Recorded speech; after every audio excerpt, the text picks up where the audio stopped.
Hello and a very warm welcome. You're watching World 360 with me, Akanksha Swaroop. The first US presidential election debate between President Joe Biden and his Republican rival Donald Trump has concluded. A myriad of topics including Russia, Ukraine, Israel, Hamas wars, Taliban takeover of Afghanistan, inflation, childcare and climate crisis were debated by the two presidential candidates.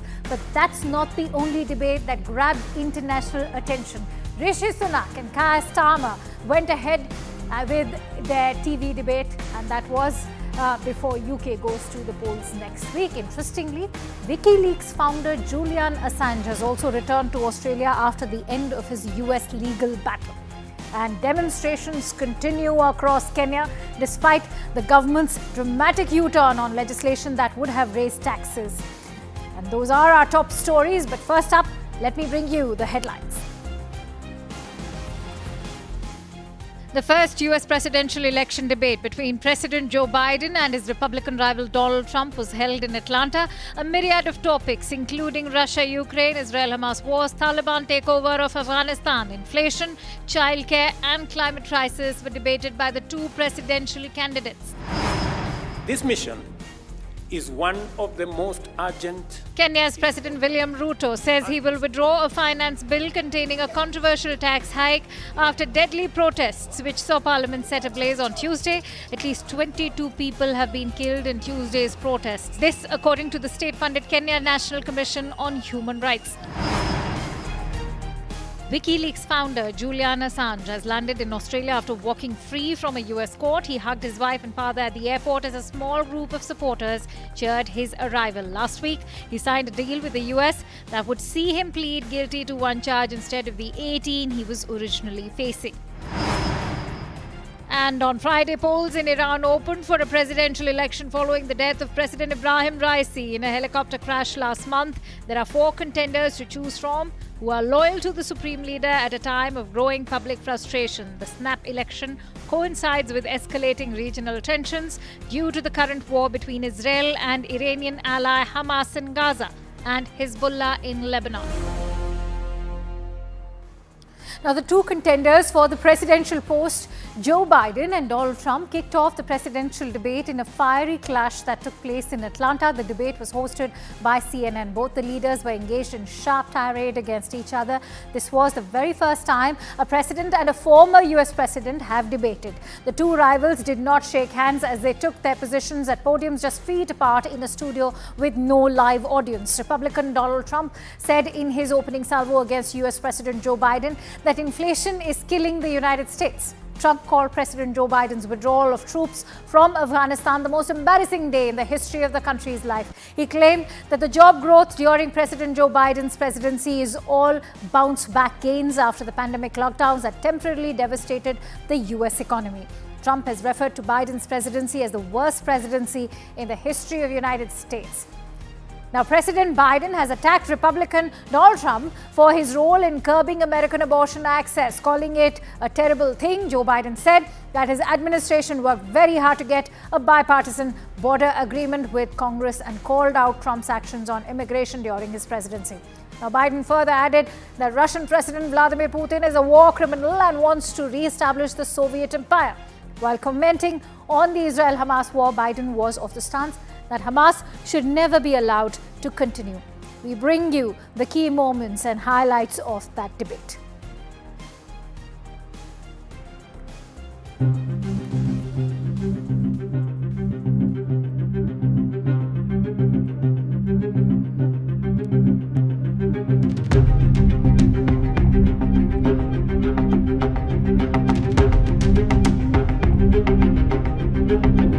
Elder care, making sure that we continue to strengthen our healthcare system, making sure that we're able to make every single solitary person eligible for what I've been able to do with the COVID. With dealing with everything we have to do with. Look, if we finally beat Medicare, I've changed it in a way that now you're in a situation where there are 40% fewer people coming across the border illegally. It's better than when he left office. and I'm going to continue to move until we get the total ban on the total initiative relative to what we're going to do with more Border Patrol and more asylum officers. President Trump? I really don't know what he said at the end of that sentence. I don't think he knows what he said either.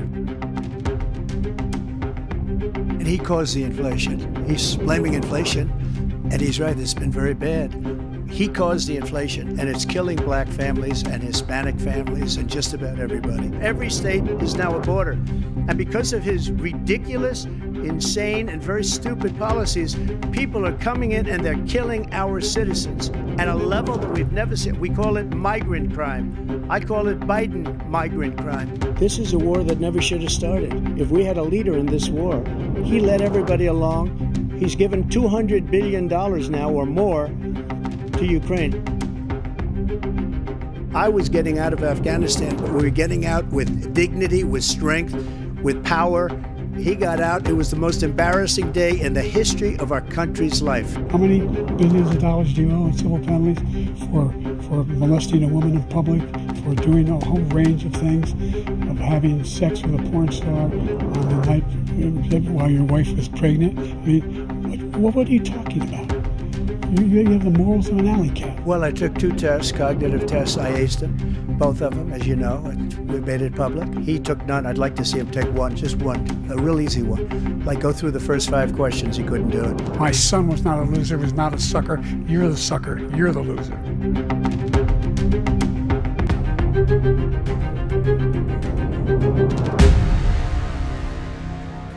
All right, so the daggers have been drawn, but here's what, in fact, Republican and Democrat strategists have to say as far as the issues of the war in Gaza or even in Ukraine are concerned, not to forget Biden's own issues and his worries of erasing his age concerns.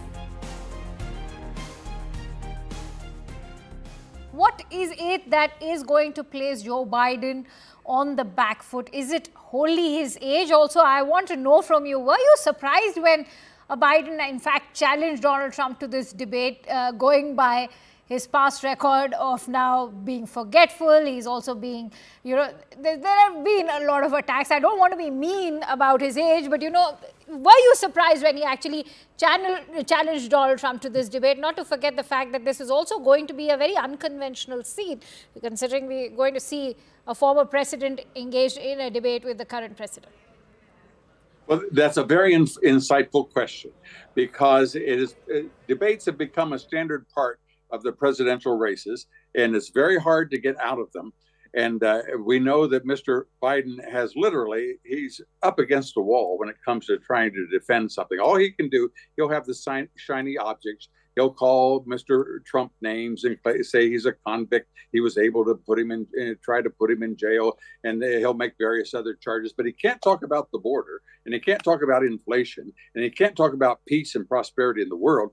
And so he's in a real pickle. And so the way that they decided they could get through this is that they would spring the idea of having a debate long before either one of them are even the nominees. The conventions haven't even met. But we'll set it up and we'll make it so opposite of everything that Donald Trump likes. We'll make sure that there's no audience. We'll let other people turn off his microphone at will. We'll take the most Trump-hating MCs that we can come up with. We'll take Jake Tapper, who called him Hitler.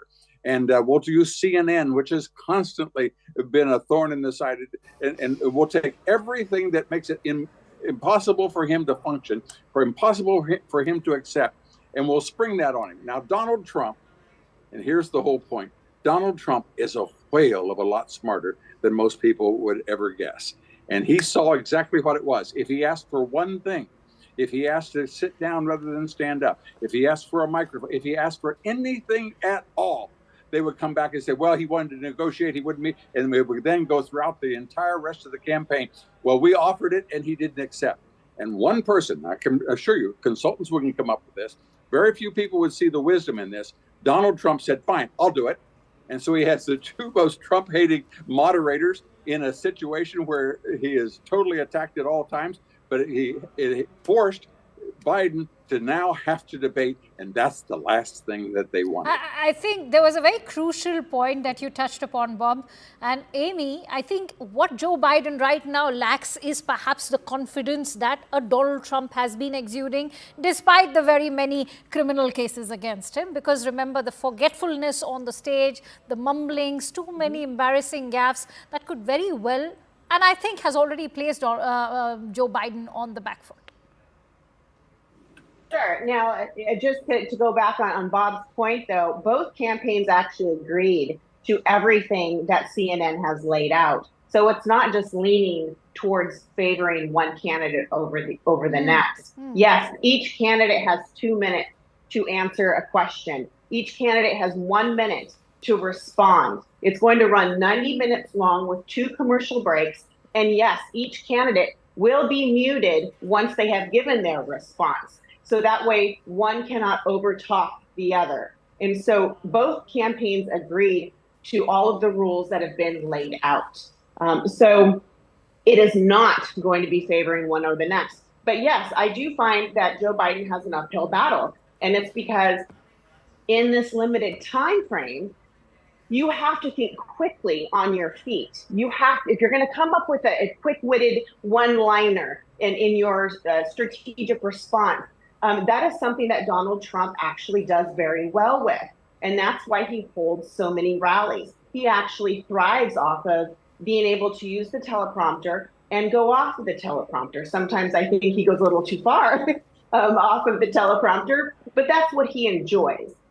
And so I think the only thing that's really possibly may put a damper, even though once again, both campaigns agreed to it, is the fact that there's no audience tonight. It's only the viewers who are actually the audience. There's nobody in studio. And so I think that's going to be something different for Donald Trump to try to work with. Amy, what do you have to say when it comes to the ongoing situation in Israel? And, we've seen how, there have been multiple efforts to usher in peace, but of course, nothing much has been achieved so far. How much rests upon the current stand of Washington as far as the ongoing war in Gaza is concerned?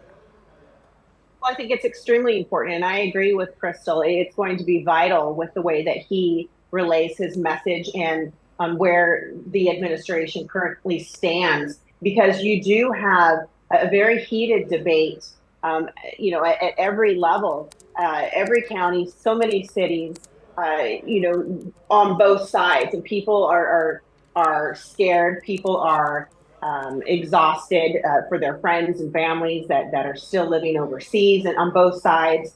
And so, it is taking a toll. And I would say it's taking a major toll also on the Jewish donor base here in America.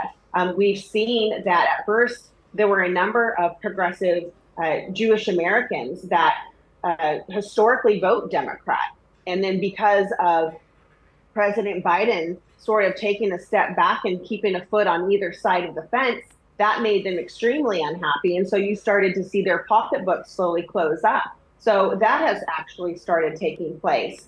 And President Trump's donor base has dramatically increased. And if you recall, when he was in the White House, he actually, put forth the Abraham Accords. He also moved the U.S. Embassy, to their capital. So he had made a number of very big moves that was very impressive and actually made the Jewish American base pretty happy. So I think that President Biden has, in this particular issue, he has to be extremely cautious with the way that he words things tonight. That's a very valid point that you've made about the Jewish Israelis, because, Bob, that is the support that, in fact, has become a strong support base for Donald Trump. Because, remember, they are very appreciative of the fact that it was Donald Trump who recognized Jerusalem as the official capital. Well, leadership weakness invites aggression. That's the whole point. When America has weak leadership, then we see the consequences of taking place in Ukraine, in Afghanistan, in Taiwan, in the Middle East. It's so tragic, the Middle East. It was so, I was with the president just about 5 or 6 days before he left office. and he said, I have Iran right here. He closed his eyes. The UAE and Saudi Arabia were ready to recognize Israel, the great progress that was taking place. But instead, what happened was immediately when Biden came in, he started paying off the PLO, who had not been getting any money from Biden or from the Trump administration. They began shelling Israel 6 days later. Then they began to open up the taps so that the Iran, which was financially broke, now has $300 billion from their sales abroad of their oil because of the lack of leadership. And so as a result, Israel is in a difficult bind. And you know, Crystal, many in fact are talking about how Joe Biden has been seen as somebody who's in fact fueled wars, whereas Donald Trump was somebody who managed much on the foreign policy front, even say with somebody like a Kim Jong-un in North Korea. He managed to bring him to the negotiating table. The Abraham Accords are always talked about. All of that suddenly went for a toss when Joe Biden came into power. So how can Joe Biden defend his own stance when you know, if there's something that is actually going for a Donald Trump is his foreign policy? Yeah, that's such an interesting statement. I wouldn't say that President Biden has fueled wars. There obviously is a geopolitical position that America holds in a number of regions across this world. And what the president has done has positioned our military and our standing as relates to our allies and adversaries. And if we have to defend our allies, then that's something that the president has been very forthright in announcing, in our stance, our military stance on that. So I'd be careful about saying that the president has fueled something rather than defended our allies and or made it clear the position that America takes in these various regions. All right, and with that, it's time to slip into a quick break. But when we come back, we'll tell you all about WikiLeaks founder Julian Assange, who's in fact finally arrived in Australia. Stay tuned to World 360.